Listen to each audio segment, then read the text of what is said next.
We would like to acknowledge the traditional custodians of the lands on which we meet to share these conversations on the Vegan Compass podcast. We extend our respect to elders past and present, as well as any of our listeners and guests.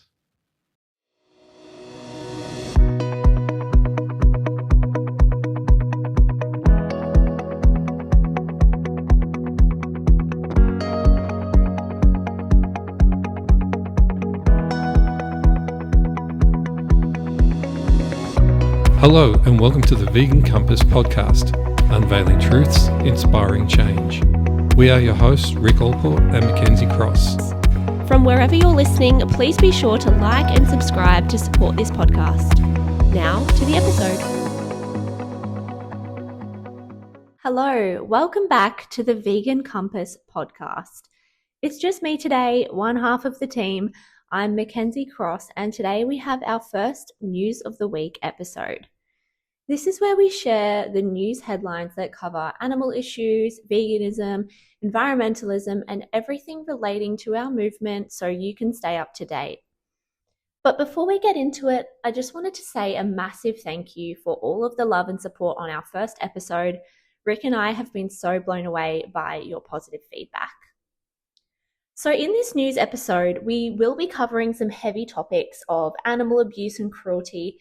So just take a moment now to think if you're in the right headspace to hear this kind of news.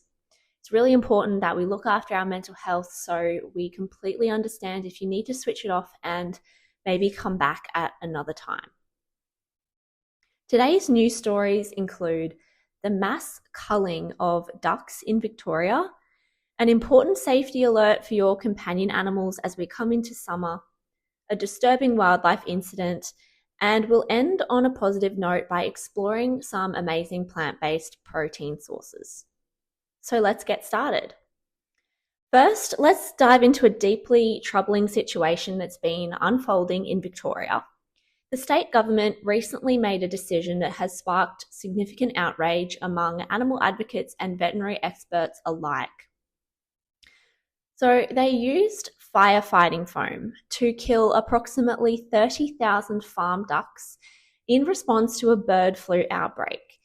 Now, I understand that the need to contain disease outbreaks is important, but the method chosen here raises some serious ethical concerns. The Agriculture Minister, Ros Spence, defended the use of this FOSCHEC foam, claiming it was approved for biosecurity emergencies and meant to provide a quick and humane way to handle the situation. But here's where things get particularly concerning. The Australian Veterinary Association has raised major red flags about this approach. Dr. Melanie Latter from the AVA pointed out something that makes this method especially cruel for ducks specifically. You see, ducks have what's called a diving reflex. It's a natural ability that allows them to hold their breath underwater. So when the foam is used, this actually prolongs their suffering as they slowly suffocate or drown. What's particularly frustrating about this situation is that there are more humane alternatives available. The RSPCA has also weighed in, emphasising the urgent need to research more humane methods and, importantly, preventative measures like vaccination programs. To put this into perspective, this isn't just about the 30,000 ducks that were culled on this specific farm. The Victorian government has actually culled over 1.3 million chickens and ducks as part of their response to this recent bird flu outbreak. That's an astronomical number of lives, and it really forces us to question whether we're doing enough to prevent these situations from occurring in the first place. Animal Justice Party MP Georgie Purcell didn't mince words when she called this method barbaric, and honestly it's hard to disagree when you understand the details of how these animals suffer. This situation really highlights the urgent need to address zoonotic disease outbreaks that are tied to the intensive breeding and farming of animals for food. In a disturbing development from Victoria's Mornington Peninsula, a walker recently made a shocking discovery at the Kangaroo Nature Conservation Reserve that has raised serious concerns about wildlife protection in our public spaces. The incident involved multiple dead eastern grey kangaroos found piled together, including a joey, in what local advocates are calling a deeply distressing scene. This isn't just about finding deceased wildlife, which can be natural in bushland settings. What makes this particularly concerning is the manner in which these animals were discovered. Multiple kangaroos stacked on top of each other in a public nature reserve, which likely indicates human involvement. Unfortunately, governments across Australia use dubious scientific methods to justify kangaroo culling. This is supported by hunters who face minimal regulation. Kangaroos should not be culled as their numbers are actually in decline and they pose no real competition to animal agriculture. Instead, we should be questioning the necessity of animal agriculture itself, as it is the root cause of so much environmental and ethical harm. But finding dead kangaroos in this manner in a public conservation reserve is highly unusual and illegal. The conservation regulator has launched an investigation into this incident, focusing on whether these animals were killed on site or transported there. The penalties for harming wildlife without appropriate authorization are significant. Perpetrators could face fines of nearly $10,000 and up to 6 months in prison. This case raises broader questions about our relationship with native wildlife and how we manage human-animal conflicts. While there are legitimate reasons for population control in some circumstances, the manner in which it's conducted matters greatly. Public spaces like nature reserves should be safe havens where people can connect with nature, not places where they encounter distressing scenes. Local wildlife protection groups are rightfully concerned about both the welfare implications for the kangaroos and the impact on community members who use these public spaces. They're calling for greater transparency in wildlife management practices and better protection for our native animals in public reserves. The outcome of this investigation could have important implications for how we approach wildlife protection and management in public spaces. It serves as a reminder that while we may need to manage wildlife populations, it must be humane, non-lethal, and legal, with respect for both the animals and the community who share these spaces.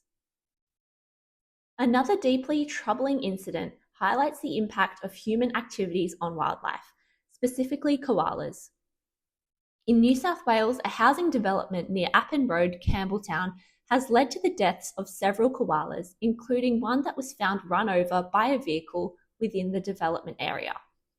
Despite the area's significance as home to one of Australia's healthiest kangaroo populations, development continues, resulting in habitat destruction and posing significant dangers to the surviving koalas.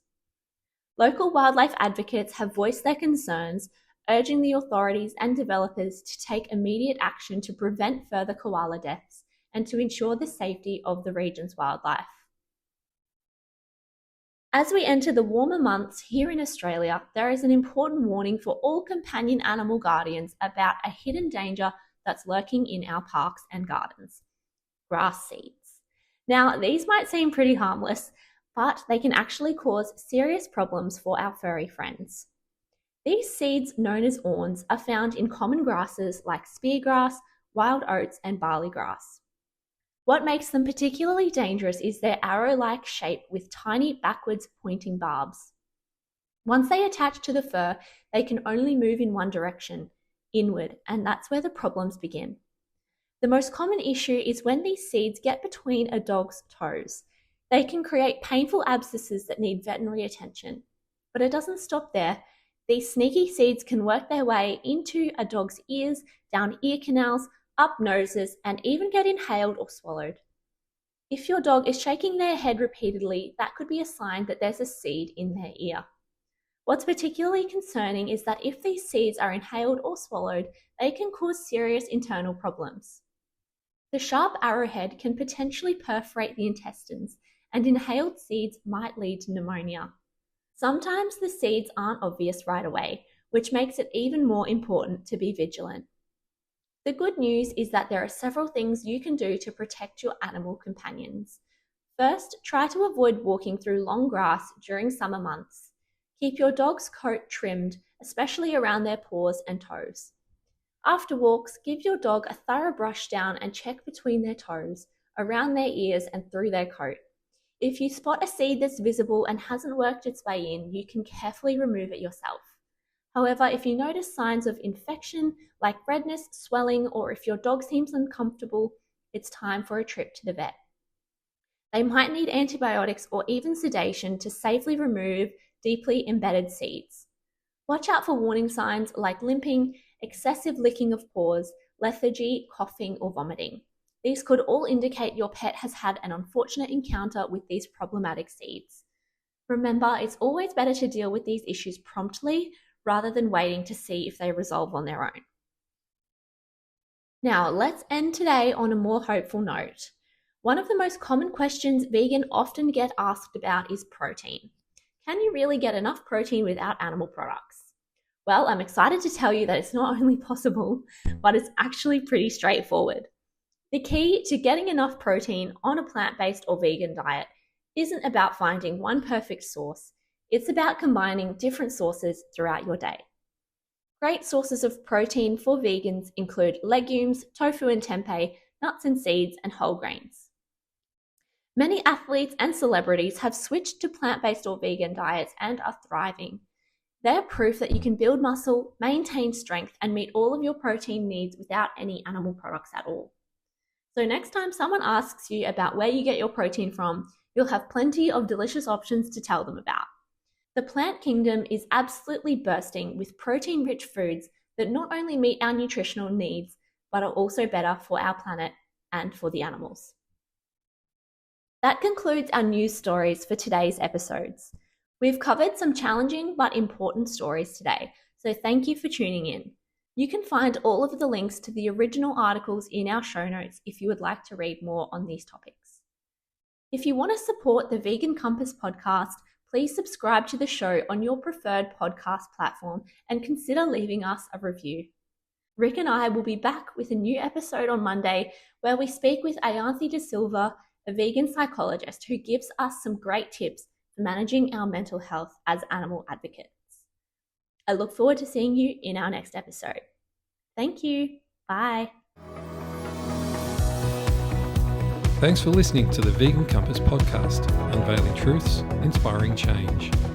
Be sure to follow us on social media at @thevegancompass_podcast. See you next time.